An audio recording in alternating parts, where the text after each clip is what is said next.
Halo, saya Ferdinand Permana, saya seorang psikolog.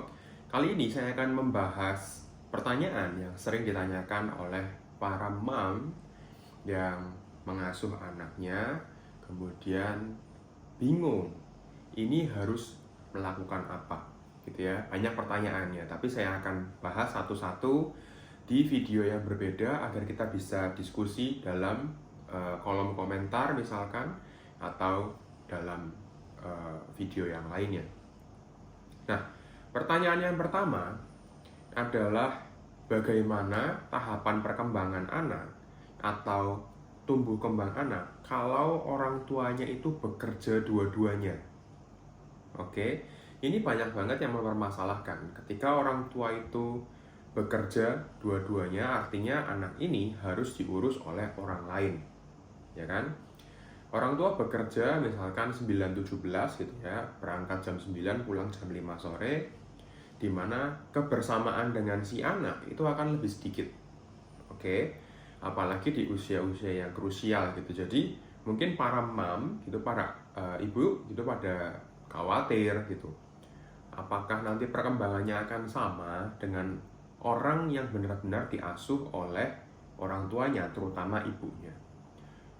Dan banyak yang mengkhawatirkan juga karena kalau sampai perkembangannya kurang bagus, yang disalahkan kebanyakan kan ibu gitu ya.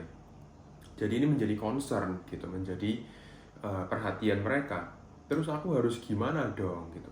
Nah, ada juga yang komentar katanya, ya kalau belum siap punya anak, jangan punya anak dulu dong. Kalau dua-duanya masih bekerja, nggak bisa meluangkan waktu untuk anak, lebih bagus nggak punya anak dulu. Ya nggak bisa gitu juga dong Bu. Karena tiap orang itu punya ceritanya sendiri-sendiri, punya alasannya sendiri-sendiri, punya tekanannya sendiri-sendiri. Kita nggak bisa menggeneralisasikan seperti itu sebetulnya. Meskipun itu betul gitu ya, tapi itu nggak perlu dibicarakan gitu loh ya. Oke, kita lanjut ke pembahasannya. Kalau anak ini dititipkan kepada misalnya kakek, nenek, saudara, penitipan anak, atau babysitter, asisten rumah tangga, itu gimana? Kalau dari pandangan saya, dari menurut saya pribadi, karena saya merujuknya pada teori, ya, pada yang seharusnya seperti apa, idealnya seperti apa. Jadi untuk tahapan perkembangan anak, ya, dari lahir sampai ke usia paling enggak itu 2-3 tahun. 3 tahun pertama. Sebisa mungkin kita kembangkan yang namanya kelekatan kita sama si anak, antara orang tua dan anak. Karena dari teori kelekatan ya, dari John Bowlby nama tokohnya. Ini tokoh yang sangat dihormati banget mengenai kelekatan antara orang tua dan anak. Dia menyebutkannya begini. Kelekatan ini dia tuliskannya itu bukan antara orang tua dan anak loh, tapi dengan primary caregiver namanya. Primary caregiver dengan si anak. Oke. Dari sini udah kelihatan bahwa dia itu nggak menekankan bahwa anak ini pasti akan dekatnya dengan orang tua, tapi dengan primary caregiver. Primary caregiver adalah pemberi perhatian yang utama. Di usia 0-3 tahun itu sangat-sangat krusial karena ini masa-masa kritisnya. Oke. Kalau sejak lahir sampai umur 3 tahun dia dirawat oleh neneknya, secara batin, secara fisik dia akan lebih lekat, lebih attach dengan neneknya. Artinya apa? Nanti ketika dia dewasa, dia kemungkinan besar tidak akan punya ikatan yang spesial dengan orang tuanya, tapi ikatannya spesial dengan neneknya. Kalau sekarang mungkin nggak kelihatan, kemungkinan besar nggak akan kelihatan kalau sekarang. Tapi nantinya ketika dia remaja, ketika dia dewasa, dia akan cenderung lebih mendengarkan neneknya karena ada ikatan batin dan ikatan spesial dengan neneknya itu. Beda cerita kalau dengan primary caregiver, misalkan asisten rumah tangga atau babysitter gitu. Ya dia akan lebih lekat dengan babysitternya.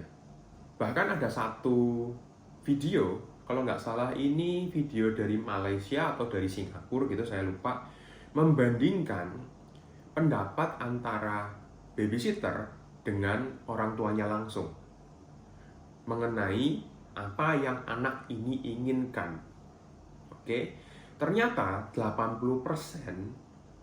bahkan sampai 90% pembantunya atau asisten rumah tangga atau babysitternya lebih paham mengenai si anak. Karena waktunya lebih banyak kepada babysitternya gitu. Bahkan ketika anak ini masih kecil pun akan kelihatan banget bahwa oh ternyata babysitterku tuh lebih paham tentang aku daripada orang tuaku. Orang tuaku itu cuma memaksa aja gitu. Karena apa? Karena lebih lekat dari umur 0 sampai 3 tahun, dia lebih lekatnya kepada orang lain. Makanya namanya primary caregiver, bukan orang tua dalam teori kelekatan itu. Oke? Disinilah masalahnya. Diusahakan primary caregiver-nya itu tetap harus orang tuanya. Primary caregiver itu biasanya ibu, secondary caregiver biasanya ayah. Oke, ini harus saling kerjasama antara ayah dan ibu untuk menciptakan kelekatan antara anak dengan orang tua. Jadi primary caregiver-nya jadi parents gitu, orang tua. Supaya nanti ketika kedepannya, ketika anak ini menuju masa sekolah, masa remaja, masa dewasa, itu nggak akan ada masalah kelekatan dengan orang tua. Jadi lebih nurut, lebih mendengarkan, lebih bisa saling memahami karena ada ikatan batin juga gitu. Saya ambil contoh, di kota saya, ini di kota Tegal kebetulan tagline-nya namanya kan Kota Bahari nih. Kota Bahari di sini banyak banget yang tumbuh, anak yang tumbuh tanpa ada ayahnya. Karena ayahnya sibuk berlayar sebagai nelayan, sebagai ABK, karena Kota Bahari gitu kan. Nah, ibunya itu hanya sendirian merawat dia di rumah. Artinya hanya ada primary caregiver. Ketika anak ini beranjak dewasa, beranjak remaja, dia selalu ada yang merasa yang kurang. Dia nggak ada ikatan dengan sosok si ayah. Dia merasa ada sesuatu yang, aduh aku nggak dapat kasih sayang seorang ayah nih, aku cari di luar akhirnya. Jadi dia stres karena itu. Banyak banget anak-anak yang mengeluhkan hal ini gitu. Orang tua mengeluhkan anak karena kok anak ini kayak cari sosok laki-laki terus di luar gitu, karena nggak ada sosok ayahnya gitu loh. Bayangkan sekarang kalau nggak ada sosoknya dua-duanya, meskipun itu hanya sebentar gitu ya, dalam tanda kutip sebentar, ketika orang tua bekerja dari jam 9 sampai jam 5 sore, jam 6 malam ketemu, makan, terus tidur, besoknya ketemu cuma pagi, ngantar sekolah, terus udah gitu. Itu agak sulit memang untuk mengikatkan diri. Tapi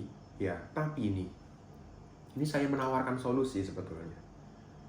Tapi kalau dari usia 0 sampai 3 tahun ya, kalian bersabar dulu untuk lebih mendekatkan diri dulu, jangan diserahkan ke siapa-siapa dulu. Pas umur 3 tahun lebih, nanti kan bisa dimasukin ke PAUD, bisa dititipin ke daycare, bisa dititipin ke kakek atau nenek gitu ya. Paling nggak 3 tahun pertama nih, masa-masa kritisnya. Sebisa mungkin kalian lebih banyak waktu dengan mereka. Terutama primary caregiver-nya, ibunya. Kalau ayahnya mungkin pas malam juga nggak apa-apa gitu. Itu akan jauh lebih baik perkembangannya pasti. Akan lebih lekat. Dengan ibunya dulu aja nggak apa-apa. Tapi nanti pas lagi Sabtu atau Minggu pas libur, wah itu bareng-bareng. Kita menciptakan kelekatan dengan kedua orang tua. Gitu. Ya, jadi emang beda sih. Kalau antara orang tua yang benar-benar untuk anaknya gitu, dengan orang tua yang memang bekerja. Memang ada alasannya masing-masing. Ada alasannya masing-masing. Dan memang pasti akan berbeda. Optimalnya memang lebih bagus waktunya banyak ke anak. Tapi kalau nggak optimal pun kita tetap bisa make up for it gitu. Kita tetap bisa menutup kekurangan itu dengan cara bagaimana? Ketika kita di rumah, sebisa mungkin waktu kita untuk dia. Sebisa mungkin ketika 0 sampai 3 tahun aja deh kita bareng sama dia terus, terutama ibunya. Kemudian waktu hari libur, Sabtu Minggu, kita nggak boleh main HP gitu. Bener-bener kita mengembangkan kelekatan dengan si anak. Ajak ngobrol anak. Jadi meskipun waktunya itu mepet gitu ya, kita ketemu pagi sampai jam 9 pagi gitu ya sampai jam 9, nganter dia sekolah. Pas lagi di mobil yang nganter dia sekolah, kita benar-benar ngobrolnya itu deep talk gitu dengan dia gitu. Adik gimana sekolah, seneng nggak? Ibu senang banget ya adik sekolah gitu ya. Jadi kayak gitu pas pagi kayak gitu. Pas udah ketemu lagi pas sore misalkan jam 5, jam 6, kita peluk dia, adik gimana hari ini sekolahnya, adik ngapain aja sama mbah gimana gini gitu. Dengan kayak gitu ya mungkin kita bisa lebih make up for kekurangan gitu, apa kita menutupi kekurangan kita sebagai parents ya. Jadi kita nggak perlu sedih juga kalau aduh aku bekerja nih susah gitu ya, nggak apa-apa, susah waktunya ya nggak apa-apa, tapi sebisa mungkin jangan biarkan anak lebih lekat dengan orang lain dibandingkan kalian berdua, gitu aja ya. Masa krusialnya itu masa dari lahir sampai 2 tahun 3 tahun. Jadi sebisa mungkin di usia rentang itu jangan biarkan anak lebih dekat dengan orang lain.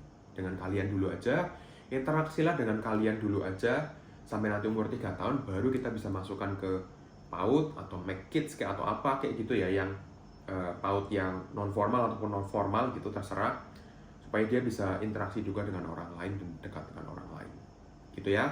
Semoga membantu. Jangan lupa untuk like, comment, dan subscribe. Komen lah untuk diskusi yang sehat antara moms, antara ibu, dan nanti akan saya jawab satu persatu kalau memang ada pertanyaan yang bagus untuk dijawab ya.